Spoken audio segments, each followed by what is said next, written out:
क्या आपने कभी सोचा है कि पिछले 60-70 सालों में जो एशियन कंट्रीज हैं वो काफी ज्यादा ग्रो की हैं, है ना? अगर हम अपनी सब सब कॉन्टिनेंट की बात ना करें, बाकी जो एशियन कंट्रीज हैं इनकी बात करें, जैसे कि चाइना है, साउथ कोरिया है, जापान है और भी इस तरीके की जो दूसरी कंट्रीज हैं, वो पिछले सालों में बहुत तेजी से ग्रो की हैं। पिछले अगर हम लोग 60-70 साल की बात करें, लेकिन जो हमारा देश है, इंडिया है, या फिर पूरा हम सब कॉन्टिनेंट की बात कर लें, इंडिया हो गया, पाकिस्तान, बांग्लादेश, ये जो कंट्रीज हैं, ये उतनी तेजी से ग्रो नहीं की हैं। अब इंडिया भले ही अब तेजी से ग्रो कर रहा है, बट ओवरऑल जो पिछले इतने सालों की जो ओवरऑल ग्रोथ देखी जाए तो उतनी ज्यादा तेज नहीं। Okay, now many would say कि इसके तो ऑब्वियस आंसर है कि भाई हमारी इकोनॉमिक पॉलिसी सही नहीं थी, सोशलिज्म चल रहा था देश में, और भी बहुत जो भी इकोनॉमिकल रीजन है जो कि ठीक तरीके से इम्प्लीमेंटेशन नहीं हुई चीजों का, रिसोर्सेस का ठीक से इस्तेमाल नहीं हुआ, करप्शन काफी था, ये सारी चीजें हैं, ऑब्वियस ये रीजन है।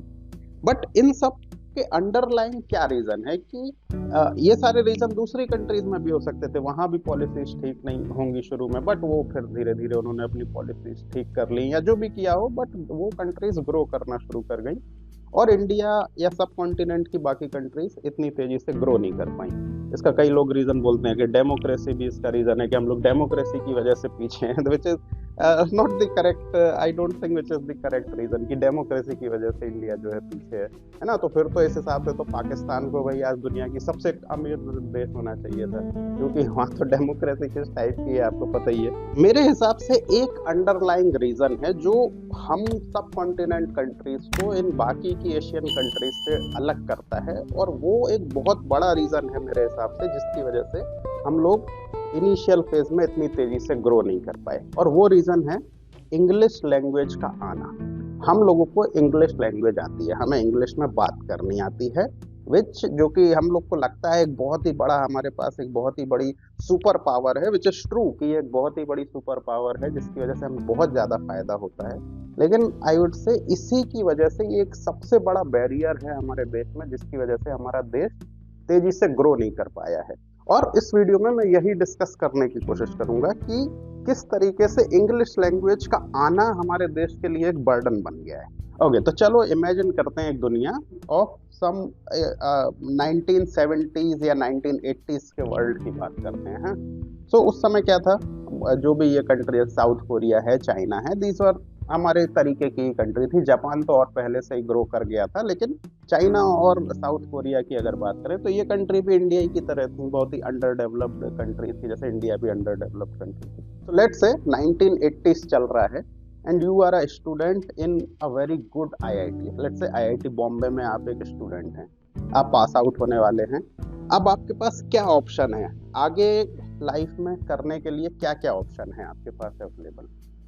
इंडिया में क्योंकि बहुत ज्यादा जॉब अपॉर्चुनिटी थी नहीं, तो आपके पास एक ही ऑप्शन था कि आप कोई अच्छी सी गवर्नमेंट जॉब पा लें, राइट? अब गवर्नमेंट जॉब मिलना इतना इजी होता नहीं है, सबको तो गवर्नमेंट जॉब मिल नहीं सकती है, कॉम्पिटिटिव एग्जाम लिखना पड़ेगा। कुछ तरीके से गवर्नमेंट जॉब मिल गई, अच्छा है, बट ये तो हर किसी को पता है कि सबको गवर्नमेंट जॉब, अच्छी गवर्नमेंट जॉब मिलेगी नहीं। तो अब आप क्या करोगे? अब तो आप फंस गए, है ना? और कोई इतनी ज्यादा अपॉर्चुनिटी है नहीं देश में, अब आप क्या करोगे? यहाँ पर एक आपके पास एक बहुत ही बड़ी सुपर पावर है। वो सुपर पावर क्या है? इंडिया में रहने की वजह से आपको आती है बहुत ही अच्छे से इंग्लिश बोलना, राइट? इंडियंस को इंग्लिश बोलनी आती है, ये एक बहुत ही बड़ी सुपर पावर है जो इंडिया के, अगर हम लोग पढ़े लिखे अच्छे इंटेलिजेंट लोगों की बात करें तो उनके पास एक ये बहुत ही बड़ा एक वेपन है जिसको वो यूज कर सकते हैं दुनिया में कहीं भी जाने के लिए, है ना? क्योंकि आईआईटी से आप पास आउट हो रहे हो तो आपको टेक्निकल नॉलेज तो बहुत अच्छी मिल ही गई है, आपको सारी जो भी टेक्निकल नॉलेज होनी चाहिए वो सब आपको आती है अच्छे से, यानी कि आप इंजीनियरिंग बहुत अच्छी कर सकते हो, बहुत अच्छे अच्छे कटिंग एज रोल्स जो भी अवेलेबल हैं वो आप कर सकते हो। लेकिन इंडिया में वो रूल्स अवेलेबल नहीं है, लेकिन वर्ल्ड में जहां भी हैं आप कर सकते हो क्योंकि आपको इंग्लिश आती है। सो ऑब्वियसली आपको इजिली वर्ल्ड में कहीं भी जॉब मिल जाएगी और आप इंडिया छोड़ के चले जाओगे। और यही हुआ है इंडिया में, जिसको हम लोग ब्रेन ड्रेन की प्रॉब्लम बोलते हैं कि ब्रेन ड्रेन बहुत होता है इंडिया में। अब ये ब्रेन ड्रेन होता क्यों है? क्योंकि यहाँ के लोगों को इंग्लिश आती है। Now let's take example of some other country जहाँ के लोगों को इंग्लिश नहीं आती थी, वो भी एक अंडर डेवलप्ड कंट्री है और वहाँ के लोगों को भी इंग्लिश नहीं आती है। हम लोग 1980s की बात कर रहे हैं। वहाँ के लोग ने इंजीनियरिंग की एक बहुत ही अच्छे कॉलेज से बहुत ही अच्छी डिग्री, इंजीनियरिंग में डिग्री पाई, लेकिन उसको भी अब जॉब नहीं मिल रही है। कंट्री में जॉब अवेलेबल ही नहीं है ज़्यादा। बट उसको क्योंकि इंग्लिश नहीं आती है, उसको ये सारी टेक्निकल नॉलेज है, फिर भी उसको जो डेवलप्ड वर्ल्ड है, जो वर्ल्ड की जो डेवलप्ड कंट्रीज है, वहां पर जॉब नहीं मिल सकती है क्योंकि उसको इंग्लिश नहीं आती है। तो वो इंसान फंस गया अपने देश में।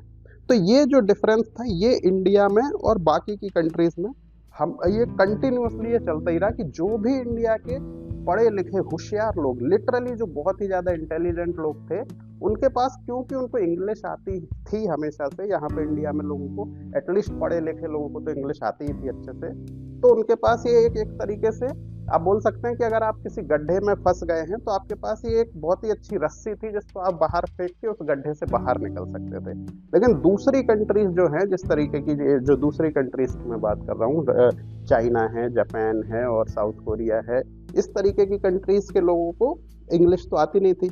तो वो भी जब अंडर डेवलप्ड कंट्री थी, यानी कि वो भी गड्ढे में फंसे हुए थे, उनको भी उससे निकलने के लिए चाहते थे निकले, लेकिन उनके पास ये रस्सी नहीं थी, ये सुपर पावर नहीं थी कि वो उसको फेंकें, बाहर फेंकें और उस गड्ढे से बाहर आ जाएं। तो अब वहाँ के सारे लोग अपने देश में फंसे हुए थे, और यहाँ के लोग जिनको भी मौका मिलता है, क्योंकि अगर वो इंटेलिजेंट हैं तो वर्ल्ड में जॉब अवेलेबल है, और उन जॉब्स के लिए इंग्लिश एक बेसिक रिक्वायरमेंट है, वो यहाँ के लोगों को आती थी, तो वो हमेशा से छोड़ के जाते रहे। ओके, तो नाउ यू विल से कि भाई ये तो बड़ी अच्छी बात है, यहाँ के लोगों को तो भाई पूरी दुनिया में कहीं भी जॉब मिल जाती है, तो इसमें बुराई क्या है? इंडिया के लोग जो इंडिया के बाहर जाते हैं, वहाँ जॉब करते हैं, वहाँ से रेमिटेंस इंडिया में आता है, which is a really good thing. और जो दूसरी कंट्री के लोग हैं वो तो बाहर ही नहीं जा पाए, वो तो अपनी देश में फंसे रहे, तो उनके लिए तो ये बुरा हो गया। लेकिन स्टोरी यहाँ खत्म नहीं होती है ना? अगर दो पढ़े लिखे लोग अपनी यंग एज में, अगर टेक्निकली बहुत ही साउंड है, बहुत ही इंटेलिजेंट लोग हैं, अगर उनमें से एक को मौका मिल गया विदेश जाके अपनी लाइफ में सेटल होने का, तो वो हो जाएगा। दूसरा नहीं हो पाया, इसका ये मतलब नहीं कि उसकी जिंदगी बर्बाद हो गई है, नहीं। वो जहां भी रहेगा, वो वहां पर कुछ ना कुछ ऐसी कोशिश करता रहेगा कि वहां की सिचुएशन को इम्प्रूव किया जाए, और कैसे ना कैसे करके वहां पर कुछ ना कुछ वो करता रहेगा, और वो वहां पर चीजों को सुधारना शुरू कर देगा। देखिए, इसको फिर से उसी एग्जाम्पल से समझते हैं कि आप एक गड्ढे में फंसे हुए हो। अब आपके पास अगर वो रस्सी है कि आप फेंक के बाहर निकल सकते हो, तो आप निकल जाओगे। लेकिन जो लोग नहीं निकल सकते हैं, और वो भी अगर होशियार हैं, तो वो ऐसा नहीं है कि वो अब वहाँ बैठे रहेंगे। वो कुछ ना कुछ उसी जो जहाँ वो फंसे हुए हैं वहीं पर वो बनाना कुछ शुरू करेंगे कि धीरे धीरे धीरे धीरे विथ टाइम वो लोग उससे बाहर निकल पाए।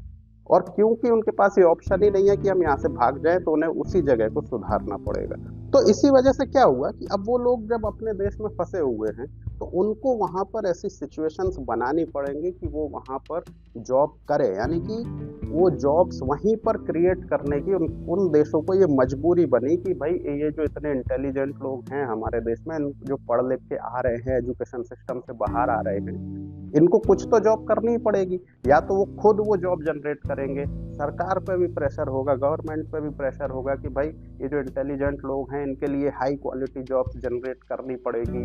R&D सेक्टर में कंपनीज ने इन्वेस्ट करना शुरू किया होगा धीरे धीरे। ये मैं नहीं बोल रहा एकदम से होना शुरू हो गया होगा, बट क्योंकि आपके पास ये लोग वहीं बैठे हुए हैं जिनको कुछ ना कुछ तो करना ही है, तो उनके लिए अपॉर्चुनिटीज क्रिएट होना शुरू हो जाएंगी। लेकिन इंडिया में क्या है कि हाँ, हमारे जो टॉप इंस्टीट्यूट्स हैं ये बहुत ही हाईली कैलिबर के लोग निकाल रहे हैं, कंटिन्यूअसली वो निकालते जा रहे हैं बाहर, बट उनको एक इतनी अच्छी सुपर पावर है कि भाई वो तो सीधे बस यहाँ से निकले और अपना डेवलप्ड वर्ल्ड में जाके सेटल्ड हो गए। डेवलप्ड वर्ल्ड यानी कि यूरोप, US, वहाँ जाके अपना सेटल हो गए। इनफैक्ट अगर आप डेटा देखोगे तो 70s और 80s में और 90s में, अर्ली 90s की अगर हम लोग बात करें, उस समय more than 60% of IIT graduates जो थे वो इंडिया छोड़ के चले जाते थे, क्योंकि उनके पास ये ऑप्शन था। और अगर किसी के पास ये ऑप्शन है इतना अच्छा कि या तो भाई तुम यहीं बैठे रहो, यहाँ जहाँ कोई अपॉर्चुनिटी नहीं थी उस समय, unless you are a government employ, वो भी कोई बहुत ही अच्छी अपॉर्चुनिटी नहीं है, उसके अलावा तो कुछ था ही नहीं करने को लोगों को।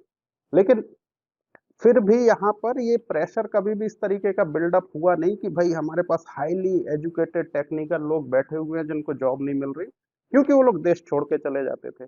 लेकिन ये जो दूसरी कंट्रीज में अगर ये पढ़े लिखे लोग बल्क में एक्युमुलेट होते जा रहे हैं, तो वो कुछ ना कुछ वहां पर सुधार करना शुरू कर ही देंगे, वो खुद सुधार करेंगे। उसका जो है सेकेंडरी इफेक्ट होगा कि अगर वो हाई क्वालिटी जॉब करेंगे, आर एंड डी या कुछ भी इस तरीके की चीज़ों में इन्वेस्टमेंट होगा कंट्री में, लोग कुछ आर एंड डी करेंगे, उससे और जॉब्स क्रिएट होंगी, इकोसिस्टम क्रिएट होगा। जैसे कि अभी आप चाइना की कुछ कुछ सिटीज़ के बारे में देखेंगे कि वहाँ पर इतनी ज़्यादा आर एंड डी होती है, ये सारी चीज़ें क्यों? क्योंकि वो लोग वहीं रहते हैं, उनको ऑप्शन ही नहीं है वहाँ से जाने का। और गवर्नमेंट को फिर उनके लिए कुछ ना कुछ करना पड़ेगा। यहाँ पर तो ज़रूरत ही नहीं है, भई पढ़े लिखे लोग भाग गए देश छोड़ के।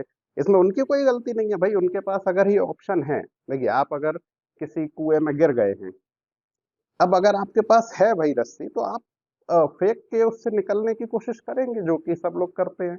लेकिन अगर आपके पास वो रस्सी ना हो, तो फिर आपको कुछ ना कुछ करके कुछ ना कुछ इस तरीके से सुधारना पड़ेगा, आपको रास्ता बनाना ही पड़ेगा उस गड्ढे से बाहर निकलने का।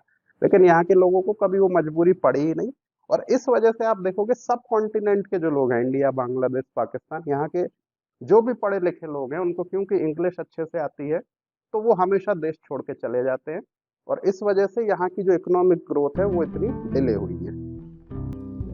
देखिए, इसको एक तरीके से ऐसे समझिए कि ज़्यादातर जो भी काम कभी भी होता है वो मजबूरी में होता है ना? अगर आपकी लाइफ एंड डेथ सिचुएशन बन जाएगी, मतलब कुछ ना कुछ तो आपको करना ही है, then you will do something.